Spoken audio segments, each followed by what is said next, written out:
আমি যে বাড়িতে কাজের মেয়ে হিসেবে চাকরি করতাম সেই বাড়ির মালিক ছিল অনেক বড়লোক। সেই বাড়ির মালিক আমাকে বেতনের চেয়ে বেশি টাকা দিতেন।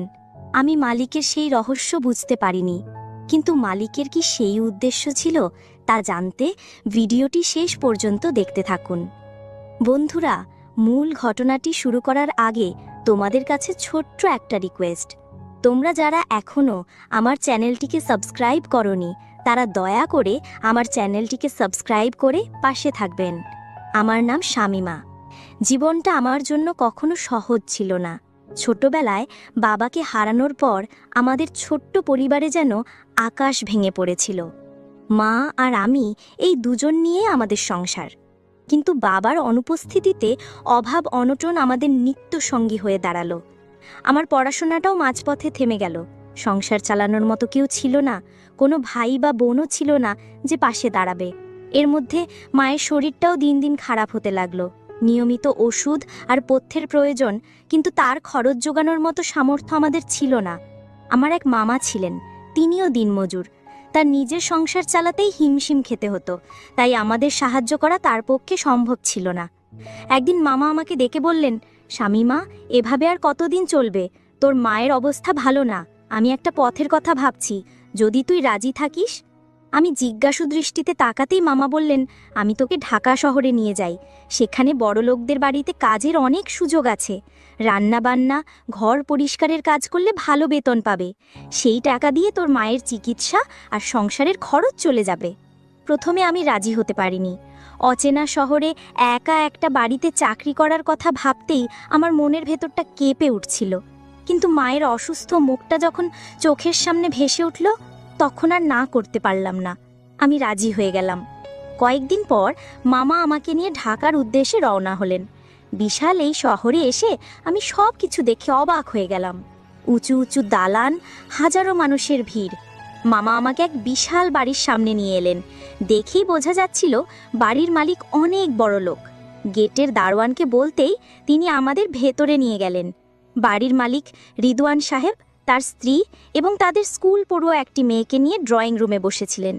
মা হাত কসলাতে কসলাতে বললেন, স্যার, আমার এই ভাগ্নিটার জন্য একটা কাজের ব্যবস্থা যদি করে দিতেন। ওর বাবা নেই, মা খুব অসুস্থ। ও খুব ভালো কাজ করে, রান্না আর ঘরদোর পরিষ্কারে ভালোভাবে করতে পারে। দয়া করে যদি একটা কাজ দেন তাহলে পরিবারটা বেঁচে যায়। রিদওয়ান সাহেব আমার দিকে একবার তাকালেন। তার চোখ মুখে একটা অদ্ভুত গাম্ভীর্য ছিল। তিনি বললেন, ওর তো এখন পড়াশোনা করার বয়স, এই বয়সে কাজে নামবে? তারপর মামার দিকে তাকিয়ে বললেন, ঠিক আছে, তুমি যখন এত করে বলছো ওকে রেখে যাও। কাল থেকে ঘরের কাজকর্ম শুরু করুক। আমি সেখানেই থেকে গেলাম।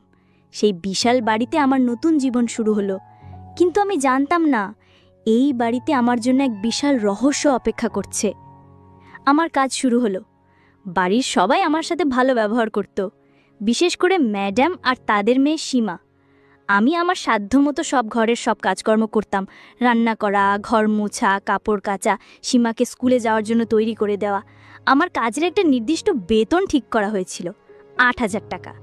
মাস শেষে এই টাকাটা হাতে পেলে আমার চলবে, মায়ের জন্য ওষুধ পাঠাতে পারবো। প্রথম মাস শেষ হলো। রিদওয়ান সাহেব অর্থাৎ আমার মালিক আমাকে ডেকে পাঠালেন। আমি কিছুটা ভয় ভয় তার ঘরে গেলাম। তিনি একটা খাম আমার হাতে দিয়ে বললেন, শামিমা, এই নাও তোমার এই মাসের বেতন। আমি খামটা হাতে নিয়ে ধন্যবাদ জানিয়ে নিজের ঘরে চলে এলাম। দরজা বন্ধ করে খামটা খুলতেই আমার চোখ কপালে উঠল। ভেতরে টাকার বান্ডিল। আমি গুনে দেখলাম সেখানে ১৩,০০০ টাকা আছে। আমার বেতন তো ৮,০০০, তাহলে অতিরিক্ত ৫,০০০ টাকা কেন? আমি দ্বিধায় পড়ে গেলাম। মালিক কি ভুল করে বেশি টাকা দিয়ে দিলেন, নাকি এর পেছনে অন্য কোনো কারণ আছে? ভয় আর সংকোচ নিয়ে আমি আবার মালিকের ঘরের দরজায় গিয়ে দাঁড়ালাম। স্যার, আসতে পারি? হ্যাঁ, এসো। কিছু বলবে? আমি কাঁপা কাঁপা হাতে খামটা এগিয়ে দিয়ে বললাম, স্যার, আপনি হয়তো ভুল করে আমাকে বেশি টাকা দিয়েছেন। আমার বেতন তো ৮,০০০ টাকা, কিন্তু এখানে ১৩,০০০ টাকা আছে। তিনি আমার দিকে তাকিয়ে হালকা হাসলেন। সেই হাসিটা আমার কাছে খুব রহস্যময় মনে হলো। তিনি বললেন, আমি কোনো ভুল করিনি শামিমা, আমি জেনে শুনেই তোমাকে এই টাকাটা দিয়েছি। আমি অবাক হয়ে বললাম, কিন্তু কেন স্যার? আমার বেতনের চেয়ে এত এতগুলো টাকা বেশি কেন? তিনি বললেন, আমি শুনেছি তোমার মা খুব অসুস্থ, তার চিকিৎসার জন্য টাকার প্রয়োজন। এই অতিরিক্ত টাকাটা তার জন্য, যাতে তিনি ভালো কিছু খেতে পারেন, ভালো ডাক্তার দেখাতে পারেন। মালিকের এই উত্তরে আমার মন শান্ত হওয়ার বদলে আরও বেশি অশান্ত হয়ে উঠল। একজন অচেনা মানুষ, যার বাড়িতে আমি মাত্র 1 মাস ধরে চাকরি করছি, সে কেন আমার মায়ের জন্য এত চিন্তা করবে? তারা তো দয়া দেখানোর কারণ কি? আমার মনে নানা রকম সন্দেহ দানা বাঁধতে শুরু করল।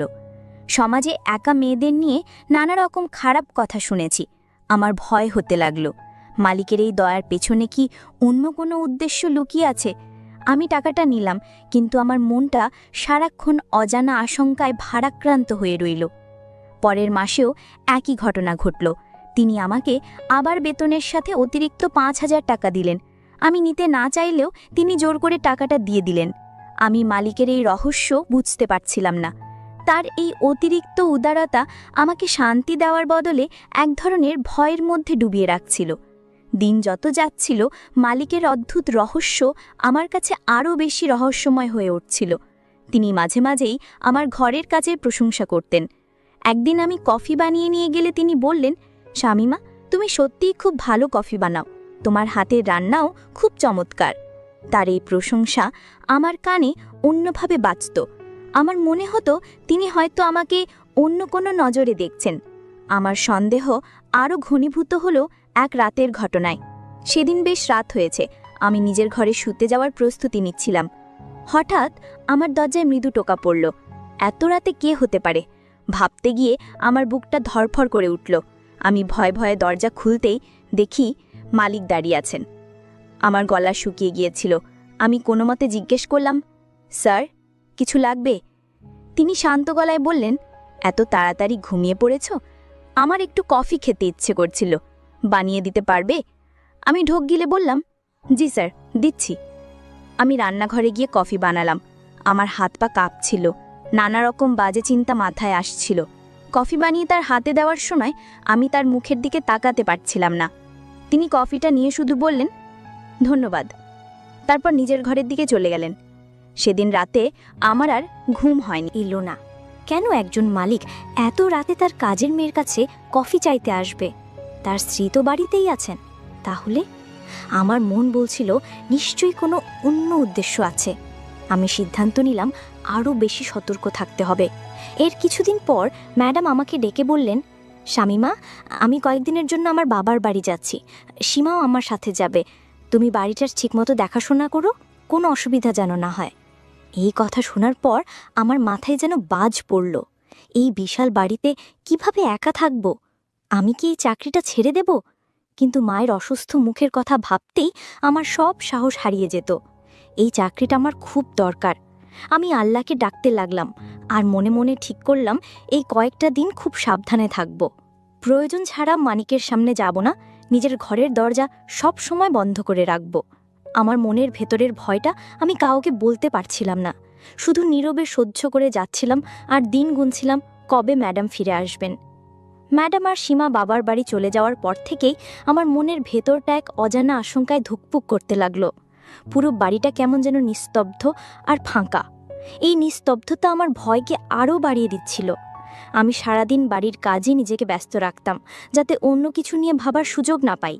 কিন্তু সন্ধ্যা নামতেই ভয়টা আবার জেগে বসত। আমি খুব সকাল সকাল রাতের রান্না শেষ করে নিজের ঘরে ঢুকে দরজা বন্ধ করে দিতাম।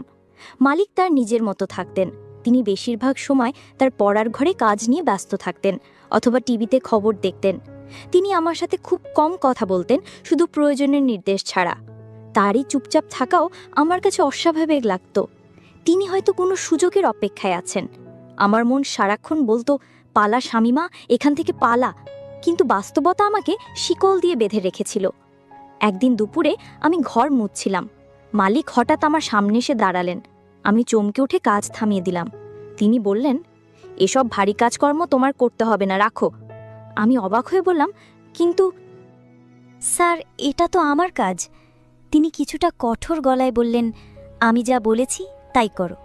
এগুলো করার জন্য অন্য লোক রাখা যাবে, তুমি শুধু রান্নাবান্না আর হালকা কাজগুলো করবে। এই ঘটনাটা আমার সন্দেহকে আরও উস্কে দিল। কেন তিনি আমার জন্য এত চিন্তা করছেন? কেন তিনি চান না আমি ভারী কাজ করি?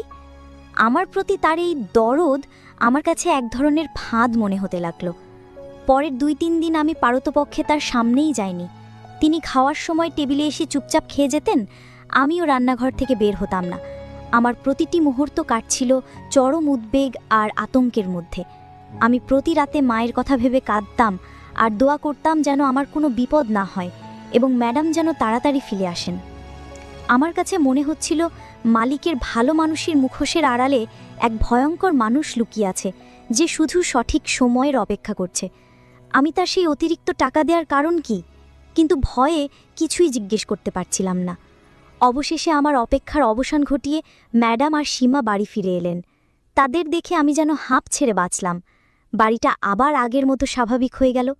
আমার মন থেকে ভয়ের কালো মেঘটা কিছুটা সরে গেলেও মালিককে নিয়ে আমার মনের ভেতরে সন্দেহটা পুরোপুরি কাটেনি। মাস শেষে আবার বেতন দেওয়ার দিন এলো। এবারও মালিক আমাকে বেতনের সাথে অতিরিক্ত 5,000 টাকা দিলেন। আমি আর সহ্য করতে পারলাম না। আমার জমানো সব ভয়, ক্ষোভ আর দ্বিধা যেন একসাথে বেরিয়ে আসতে চাইল। আমি খামটা হাতে নিয়ে তার সামনে দাঁড়িয়ে বললাম, স্যার, আমি আর এই অতিরিক্ত টাকা নিতে পারবো না। দয়া করে আমাকে বলবেন, আপনি কেন প্রতি মাসে আমাকে এই টাকাটা দেন? আপনার আসল উদ্দেশ্যটা কি? আমার গলার স্বরে হয়তো কান্না মেশানো আকুতি ছিল। মালিক আমার দিকে কিছুক্ষণ স্থির দৃষ্টিতে তাকিয়ে থাকলেন। তার মুখটা হঠাৎ করেই কেমন যেন বিষণ্ণ হয়ে গেল। তিনি একটা দীর্ঘশ্বাস ফেলে বললেন, বসো শামিমা। আমি তার সামনের চেয়ারে বসলাম। তিনি বলতে শুরু করলেন, আমি বুঝতে পারছি আমার কথাবার্তায় হয়তো তুমি ভয় পেয়েছ বা আমাকে ভুল বুঝেছ। তোমার কোনো দোষ নেই, দোষটা আমারই।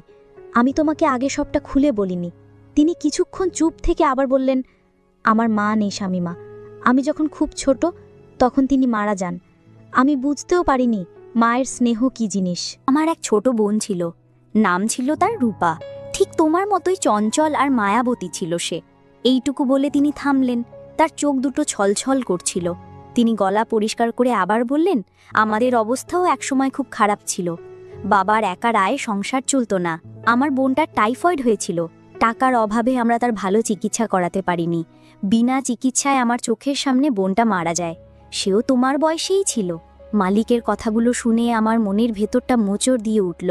তিনি আমার দিকে তাকিয়ে বললেন, যেদিন তুমি তোমার মামার সাথে এই বাড়িতে এলে, তোমাকে দেখে আমার মুহূর্তের জন্য রূপার কথা মনে পড়ে গিয়েছিল। তোমার অসহায় মুখ, তোমার পরিস্থিতি সবকিছু আমাকে আমার অতীত মনে করিয়ে দিয়েছে। আমি আমার বোনকে বাঁচাতে পারিনি, কিন্তু আমি চেয়েছিলাম তোমাকে সাহায্য করতে।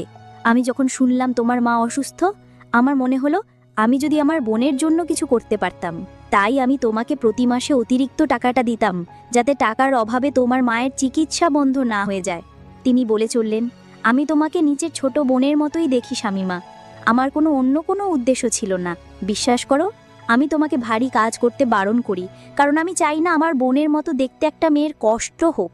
রাতে কফি চাইতে গিয়েছিলাম কারণ সেদিন আমার বোনের মৃত্যুবার্ষিকী ছিল। আমার ঘুম আসছিল না। আমি তোমাকে ভয় দেখাতে চাইনি। মালিকের কথাগুলো শোনার পর আমার চোখের সামনে থেকে সব কুয়াশা কেটে গেল। আমি যে মানুষটাকে এতদিন ধরে সন্দেহ করে এসেছি, যার প্রতিটি ভালো আচরণকে খারাপ চোখে দেখেছি, তার মনের ভেতরের কষ্টটা উপলব্ধি করে আমার নিজেরই লজ্জা করতে লাগলো। আমার চোখ দিয়ে টপ টপ করে পানি পড়তে লাগলো। আমি বুঝতে পারলাম আমি কত বড় ভুল করতে যাচ্ছিলাম। মালিকের রহস্য খারাপ ছিল না, বরং তার উদ্দেশ্য ছিল মহান। তিনি তার হারানো বোনের ছায়া আমার মধ্যে খুঁজে পেয়েছিলেন এবং ভাইয়ের মতো আমার পাশে দাঁড়াতে চেয়েছিলেন। আমি কান্না ভেজা গলায় বললাম, স্যার, আমাকে মাফ করে দিন, আমি আপনাকে ভুল বুঝেছি। তিনি মৃদু হেসে বললেন, আরে না, এতে তোমার কোনো দোষ নেই। আমি তোমাকে সবটা খুলে বলিনি। আজ থেকে আমাকে আর স্যার বলবে না, ভাইয়া বলে ডাকবে। সেদিন থেকে আমার জীবনটা সত্যিই বদলে গেল। রিদওয়ান সাহেবকে ভাইয়া বলে ডাকা শুরু করলাম। তার পরিবারের একজন হয়ে উঠলাম। আমার মন থেকে সব ভয়, সব সন্দেহ দূর হয়ে গিয়েছিল। আমি বুঝতে পেরেছিলাম পৃথিবীর সব মানুষ খারাপ নয়। কিছু মানুষ তাদের নিঃস্বার্থ ভালোবাসা আর শ্রদ্ধা দিয়ে পৃথিবীকে সুন্দর করে রাখে। আমি আমার মালিককে ভুল বুঝেছিলাম, কিন্তু আজ আমি জানি তিনি সত্যিই একজন ভালো মানুষ, যিনি আমাকে নিজের আপন বোনের দেখি। বন্ধুরা, আজকের গল্পটি কেমন লাগলো তো অবশ্যই কমেন্ট করে জানাতে ভুলবেন না।